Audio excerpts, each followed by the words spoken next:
See, their morals, their code, it's a bad joke. They're only as good as the world allows them to be. See, I'm not a monster. I'm just ahead of the curve.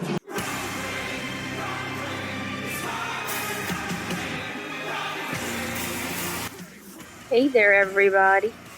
Today, we'll be diving into the broken mind of Eren Yeager to unpack his motives and inner conflicts regarding his war-torn world.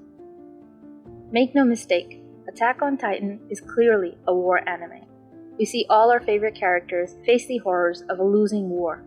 And among these characters, Eren is a fellow soldier. Fans of the show seem to be strongly divided on their opinion of him, but through Armin, I think the creator told us exactly what he wanted us to think of him. I didn't think you'd say something that pathetic. Regardless of your biases towards Eren, I encourage you to keep an open mind till the end of this video.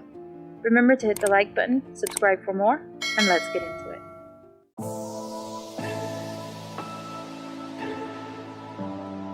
From the first episode, we see Eren as a feisty young boy, who's definitely not the strongest, but is filled to the brim with anger against all those who dare deny him his freedom. He constantly compares a content life with the life of cattle. We live in a cage. All we do is eat and sleep. We have the peace of mind of livestock. All credit goes to Armin for snapping him out of a sheep's bliss. The things you told me about. I have to see them. I have to. So, he decides he wants freedom, and he fights. He fights for himself, he fights for Mikasa, he fights for Armin, and he fights for the scouts.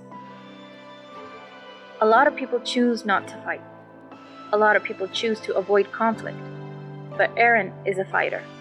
He doesn't care that he is weak and that he will lose. He will fight.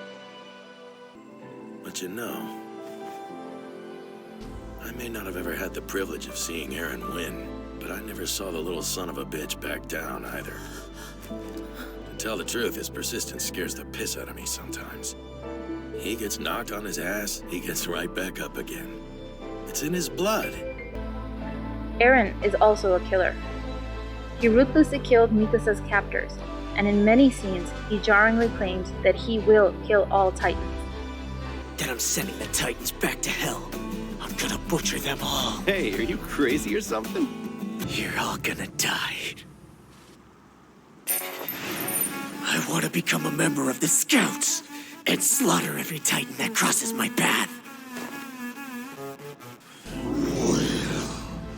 Kill them. Every last one.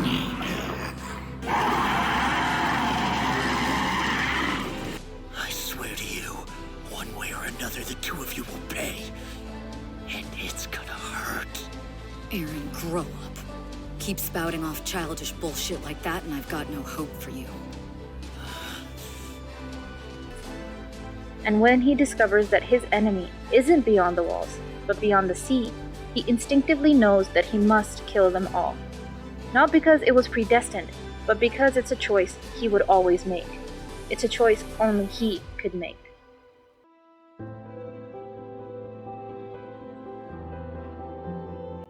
After kissing Historia's hand, Eren unlocks all of his father's memories, including glimpses of the rumbling, and the one where his future self influences his father to kill the royal family. Eren now must confront the burden of predestination versus free will.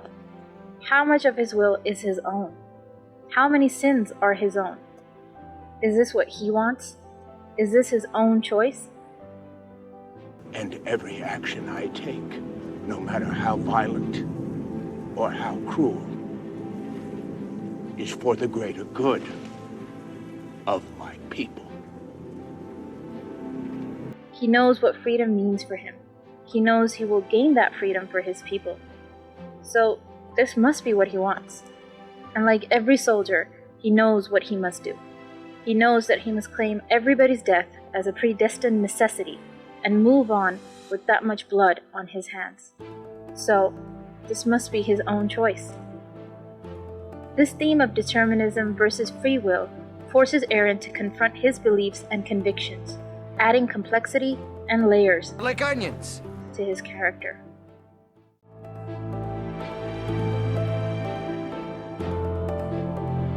Eren Yeager bears the burden of deep, dark secrets that have the power to change the course of humanity. His powers as the Attack Titan show him glimpses of the future, while his powers as the Founding Titan make him an indispensable weapon for everyone. Keeping up with his plans and keeping up with so many secrets weighs heavily on him, leading to isolation and betrayal. He becomes the villain in everyone's story. Keep in mind that Eren is doing all this for the safety of his people, and the world has given him no other choice. Eren is doing this because he is burdened with so much knowledge that he must step up. Destroying all his relationships is a step. Killing 80% of humanity is a step. Pushing his loved ones to kill him is a step. A step towards their lifelong protection. For them to live long, happy lives.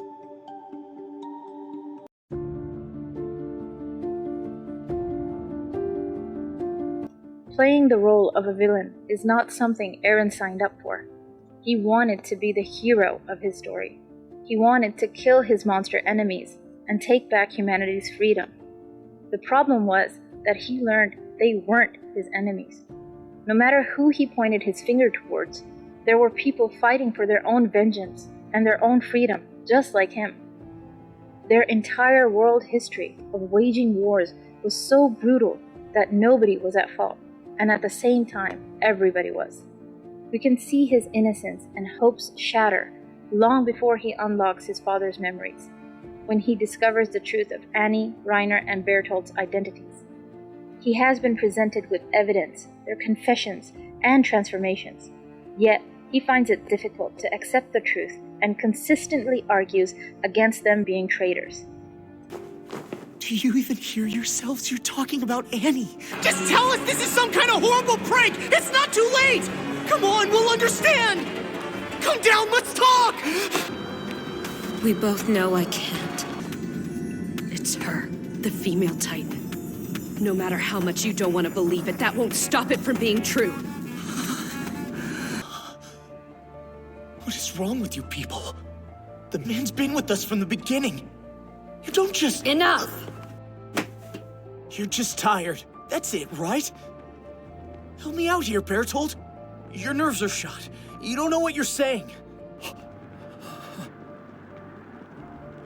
And the only way he can deal with this heartbreak is by deciding to kill them and let himself be consumed by his fighter instincts and hatred. This is pretty much why many fans don't like him.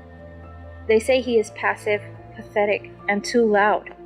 But this is how he would behave, given the circumstances. He is an emotionally driven soldier, and insubordination would get him a good kicking. Yeah, stop. Again. Stop. Oh, baby. More. Yeah. Look, enough of this. After he inherits the memories of the previous Attack Titans, he had to merge his own identity with their experiences and emotions.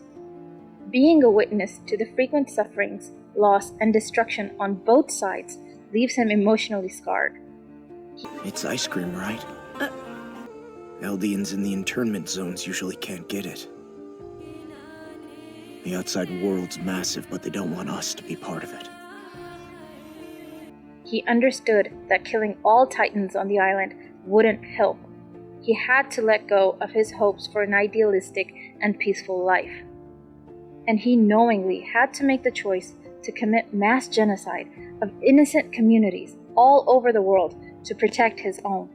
It is the island devils alone who pose a true threat to humanity!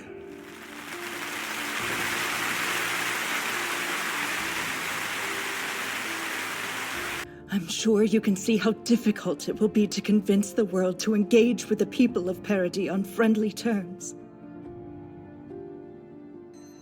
Would it be best if we were the ones to die? The loss of life would be nothing in comparison. the Titans and all the strife they bring would be gone. But an ending like that, I can't accept it. Because since the day I was born, this is who I've been. If someone tries to steal my freedom from me, I'll take theirs first without a second thought. I came into this world ready for a fight. I'll trample it to the ground, the whole outside world, and every person in it. It isn't the answer, Eren! It's horrible. You're right. But when I'm done, we'll finally be able to break free of the cycle we've been trapped in for 2,000 years. If we want to stand any chance against the Titans, we need a devil! Our devil is the only one who can save us. Our only hope. He wanted to give the world a chance, just like he did to Annie, Reiner, and Bertolt, but now he had preemptively accepted that it would be futile. He understood the gravity of his actions, but had to complete his role. This explains his traumatized, jaded state we see throughout the show. We get a good idea of his inner turmoil in his final scene with Armin. The emotional and mental toll of his actions is laid bare for us to see. The ethics of ending innocent lives, the dread of his shortened life, his utter loneliness, and his angst for not being a part of everybody's lives in the peaceful future that he has been working for, are all expressed. His mind has been unraveling from being in so many places and so many times all at once, and also from the continuous trauma and loneliness. This scene reminds us that he is the same emotional boy he has always been. Or maybe I'm completely wrong and Eren is just a murderous psycho. I'm doing it for Eldia and the island. But there's more than just that. The world I found outside the walls, and the world I always dreamed of, are nothing alike. When I learned that humanity had survived out here, I felt it. I'd never been so let down. I made a wish that all of it would be wiped away. I'm sorry. I'm sorry.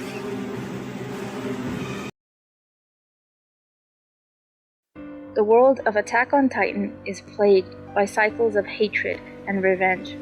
Eren had to bear the burdens that came with breaking the cycles. Given the context of his character, he had to commit a necessary evil. Massive respect to Hajime Isayama for creating a masterpiece with such intricate world building where so many characters are different shades of gray.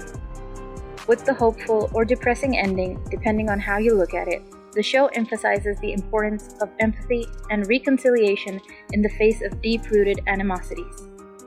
The timing of this finale's release with what's going on in the world today feels pretty apt. Feel free to share your thoughts in the comments below. Remember to like, share, and subscribe for more. Until next time, stay passionate and stay critical.